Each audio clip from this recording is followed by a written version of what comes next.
Hola amigos, ¿qué tal? Bienvenidos a nuestro programa de hoy sábado 18 de julio, aquí en De Carreño a los Libros. Llueve mucho en Santiago, amigos. Comenzó a llover ayer jueves, en la tarde, y no ha parado ni un solo minuto. Ahora estoy grabando tarde, ¿no? El día viernes, 20 para las 6 por ahí. Y llueve bastante. Así que espero amigos que ustedes estén bien, eh, que no estén pasando problemas con la lluvia, con el temporal, la gente del sur. Un, un saludo a la gente del sur, no muy especial, porque la pasan mal siempre en este tiempo. Ríos desbordados, canales, pueblos que se inundan, en fin. Un abrazo muy fraterno de aquí, amigos, desde Carreño a los Libros. Y un abrazo para todos ustedes, pues, los que me escuchan. También aquellos que me comentan los comentarios, o los programas, ¿no? Con comentarios, eso iba a decir, con comentarios muy interesantes. Eh, Nuestro lector de Perú, ¿no? Mauricio Pascualeto con su comentario ahora a propósito del programa de Borges, del Hacedor y el simbolismo. Muy interesante, hay mucho que decir sobre el simbolismo borgiano. Y ustedes, ¿no? Que me cuentan que leyeron las ruinas circulares en el colegio, ¿no? Y Sabina que me dice que bueno, que se emociona con esta poesía de Borges.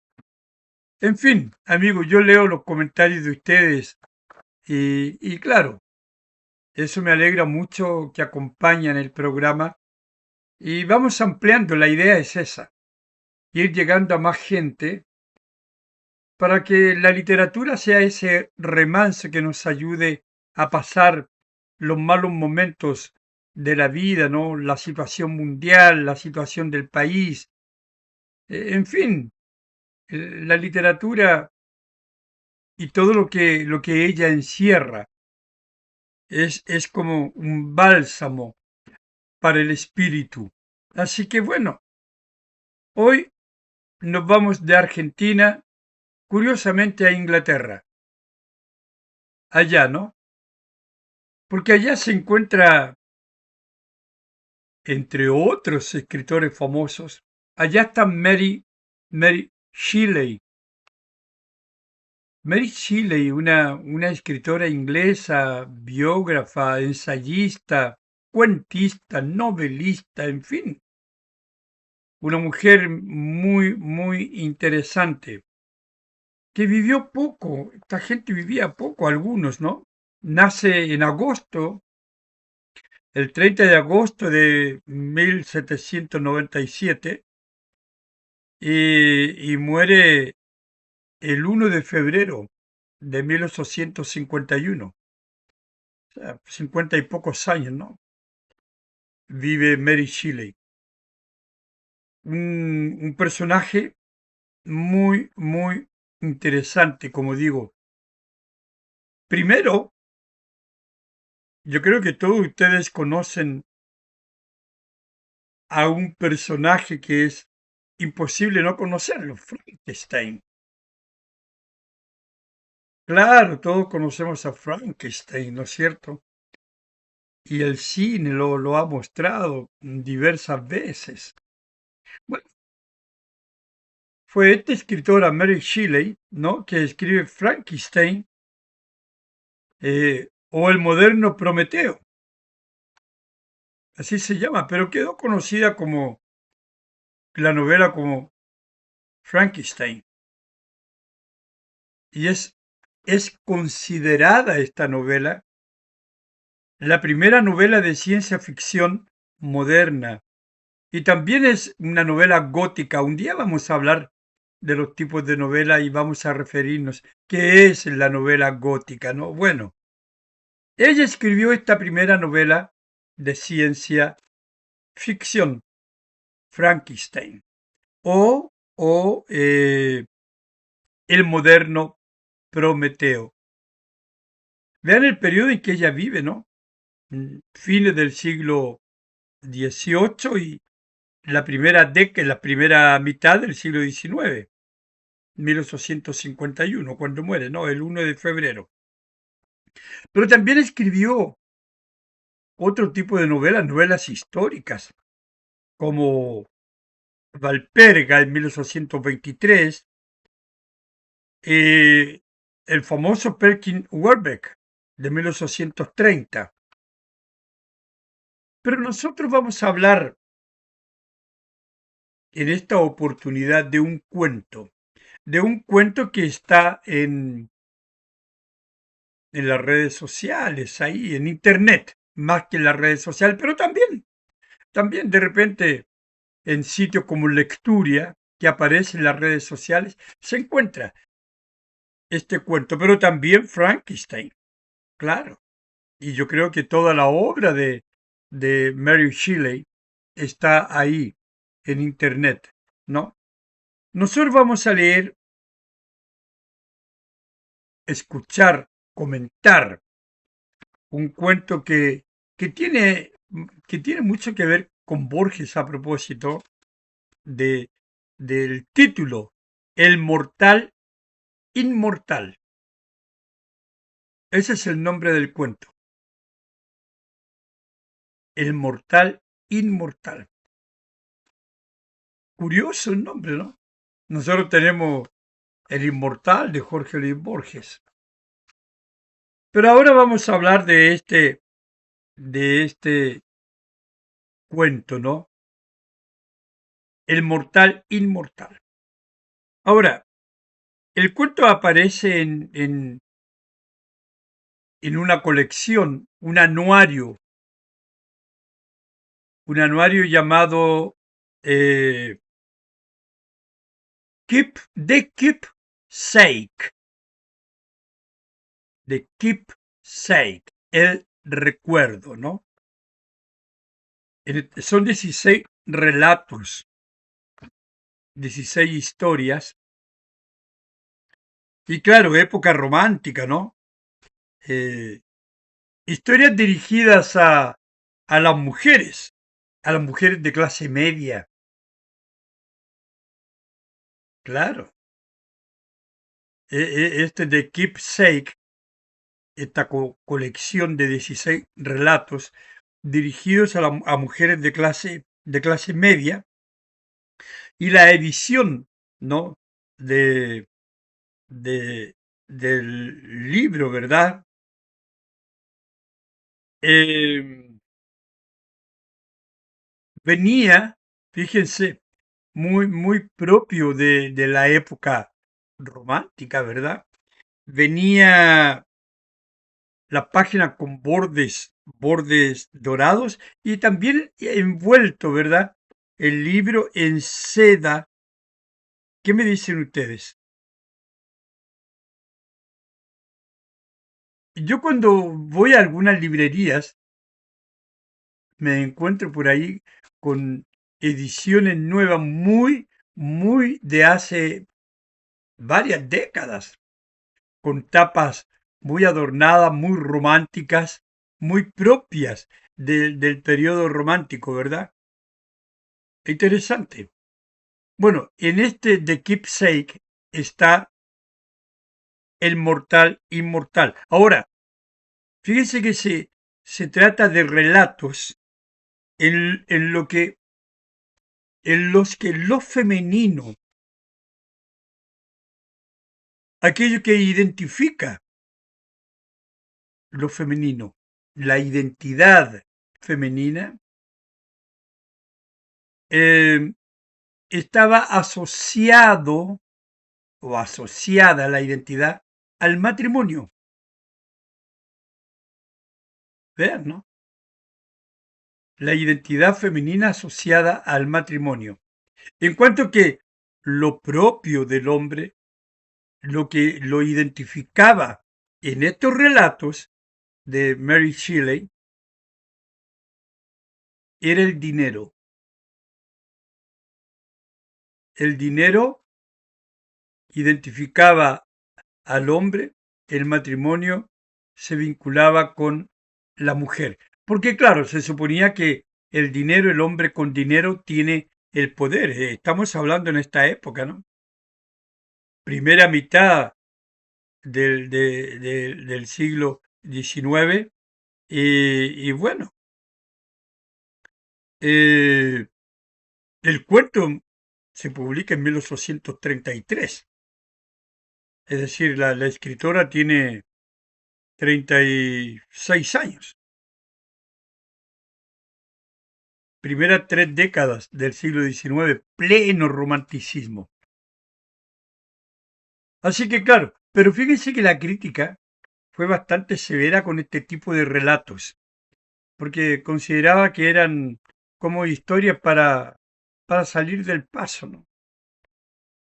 No eran estos relatos considerados y otros afines de otros escritores, como una novela, por ejemplo.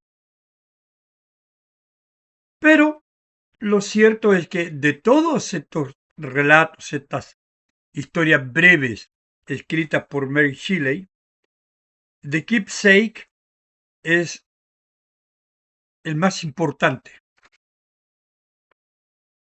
Y ahí está el mortal inmortal. Tiene poquitos personajes, ¿no? Está Cornelius Agrippa, ¿no? Un alquimista, un filósofo. Y los dos personajes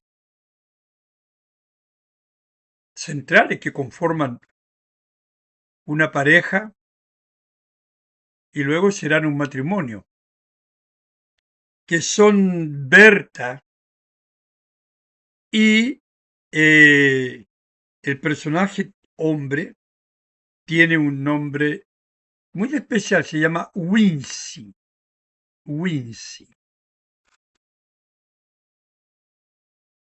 Y eran muy amigos en la niñez, humildes, pobres los dos. Pero Berta tiene la fortuna de ser adoptada por una ricachona que la lleva a vivir con ella, ¿no? La saca de la pobreza y la viste, la lleva a su castillo y la viste y Berta, bueno, crece como una gran doncella, ¿verdad? Pero nunca olvida su origen. Siempre ella se mantiene humilde. Y Wincy,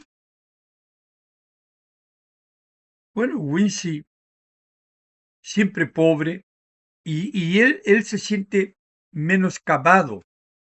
Porque claro, ve que Berta, de la cual está muy enamorado, es ahora una mujer de otra condición social. Y él es un pobretón, no tiene dinero. Y, y esto va creando una especie de conflicto en él, en el hombre, en Wincy. Y bueno, ¿cómo se relaciona este personaje con este alquimista, ¿no? Este Cornelius Agrippa es como un sabio, ¿no? Que crea es un químico, ¿verdad? Trabaja en una especie de laboratorio preparando brebajes que tienen efectos especiales, pero de repente, él tenía mucha gente que lo ayudaba, que le preparaba, le tenía su chimenea siempre eh, calentita, ¿no? Y él se dedicaba a su laboratorio y se pasaba la vida haciendo experimentos. Pero un día uno de sus discípulos no lo obedece, ¿verdad? Y él se enoja, en fin. Y este discípulo, en fin, muere. Y los demás discípulos no quieren saber de él. Hay todo un relato ahí que ustedes van a encontrarse con él para no, para no contarle todo el cuento, ¿verdad? No quieren trabajar con él porque, claro, lo culpan de la muerte de ese discípulo que lo ha desobedecido. Bueno, y también le dicen a Wincy que no trabaje con él. Pero el químico, ¿verdad? Este hombre, Cornelius, alquimista, le ofrece una bolsa de oro para que trabaje con él, para que viva con él. Y como él es un hombre pobre, finalmente acepta para poder tener algo que ofrecerle a Berta. Pero entre tanto, el tiempo ha ido pasando y Berta ve también que por más que ella tiene interés, no es correspondida por este complejo, por este sentirse mal de Wisin, ¿no? Entonces, bueno, de Wisin, claro. Y finalmente, Berta termina casándose con un hombre rico que era muy del gusto de la tía de esta ricachona que la había adoptado. Bueno, entonces Wincy se va a trabajar con Cornelius y está con él ahí, ¿verdad? Un tiempo y una vez Cornelius se va a dormir porque trabajaba mucho y, y el sueño lo vence y le dice que hay un brebaje pero que no se acerque a él, que no lo tome y que no le vaya a caer ninguna gota en los labios. Bueno, ¿qué pasa? Pasa que él se toma la mitad del brebaje. Y este era un brebaje que le hacía perder el amor. Pero era un brebaje que lo convertía en un tipo inmortal. No moría nunca.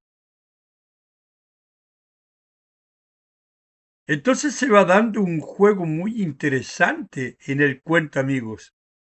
Un personaje que no envejece y que este Wincy finalmente va a reencontrarse con Berta, porque continúa amándola en el fondo. Berta es su razón de ser y Berta lo ama a él también. Y bueno, le dice, no, no importa, nos vamos a vivir, porque nadie quería acercarse a ellos, a él,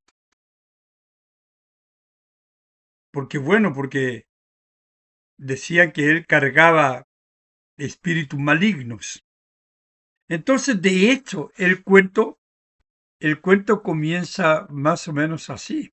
16 de julio una, de 1833. Una fecha memorable para mí, dice Wincy después, el que es el narrador, ¿no? Porque él está contando la historia. Una fecha memorable para mí, porque cumplo 323 años. Interesante, ¿verdad? Una fecha memorable. Claro, cumple 323 años. Y entonces, claro, él quiere contar su historia, que está llena de estos entretelones. Finalmente se van los dos.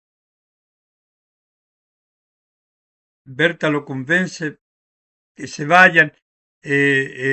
Cornelius muere. Hay una serie de peripecias entre ellos. En fin, que ustedes van a encontrar con la lectura del cuento. Les va a interesar mucho, les va a gustar. Y bueno, ¿qué pasa? Pasa que Berta va envejeciendo y él no envejece nunca. Imagínense, una fecha memorable, ¿verdad? 16 de julio de 1833. Acaba de cumplir 323 años. Bueno, se van. Y claro, Berta no consigue la plenitud que espera de Wincy. Y Wincy observa, ¿verdad? Wincy la quiere. Pero él comprende que Berta un día va a morir. Porque Berta comienza a envejecer, lógicamente, como todos nosotros, ¿no? No nos quedamos para vestir santos, pues, amigo. Ni tampoco tomamos ningún brebaje que nos convierta en inmortal. Pero él siente, Wincy, que ser inmortal es un problema. Es un problema porque esto de vivir, vivir, vivir, y la persona que ama va muriendo, ¿no? Ese es un drama. Entonces él dice, bueno, él lo único que desea es una muerte. Y piensa y dice el suicidio, pero no, esto tampoco no. En fin, y claro, al final, eh, él quiere dejar, hay una especie de vanidad, ¿no? Hay una especie de vanidad en Wincy. Porque, bueno, no quiere morir, lo dice, ¿no? El último párrafo. No quiere morir sin dejar un rastro, sin dejar una huella por este mundo. Es lo que nos preguntamos muchas veces nosotros, ¿verdad? Todos nos vamos a morir un día.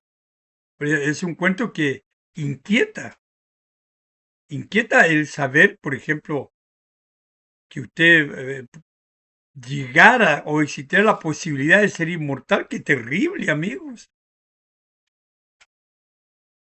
Entonces, es como que no estamos preparados para la inmortalidad, como que no nos viene bien la inmortalidad, pero de repente tampoco queremos morirnos, claro. Entonces él quiere dejar un rastro, ¿verdad? Decir, bueno, quiero que me recuerden por algo. Eso le pasa sobre todo a nosotros los padres, ¿verdad? Queremos dejar cosas. Yo le escribo, por ejemplo, cartas a mi hija, le escribo poemas desde siempre, de que era ella una guagüita, ¿no? Pequeñita. Y dejar un rastro. Ahí están mis columnas, dice, bueno, no sé si es vanidad o no es vanidad, pero todos los hombres tenemos intención de dejar algo, que nos recuerden por algo. Entonces él también, y él espera morirse, pero quiere dejar esto, quiere dejar esta historia. Y lo dice, ¿no? Quiere escribir esta historia del mortal inmortal, para que la gente comprenda lo que le puede suceder a un hombre, bueno, por las razones o por los motivos que sean, ¿no? Que se convierte en un inmortal. 323 años acaba de cumplir. Su mujer ya ha muerto, Berta ya ha muerto, ¿no? Entonces la extraña, siente que no tiene nada más que hacer en este mundo. En fin, amigos, yo les recomiendo el cuento, léanlo, está en internet, El Mortal Inmortal, de Mary Shelley, Shelley, Mary Shelley. léanlo, amigos, y me lo comentan. Y claro, no olviden, compartan el programa. No olviden ese like, porque eso ayuda a expandir nuestro programa de literatura. Gracias por sus comentarios, amigos. Espero que esta historia de el mortal inmortal sea de su agrado y me lo digan en los comentarios. Así que, si Dios quiere, nos veremos el próximo sábado aquí en De Carreño a los libros. Muchas gracias, como siempre, por su compañía. Chao, cuídense.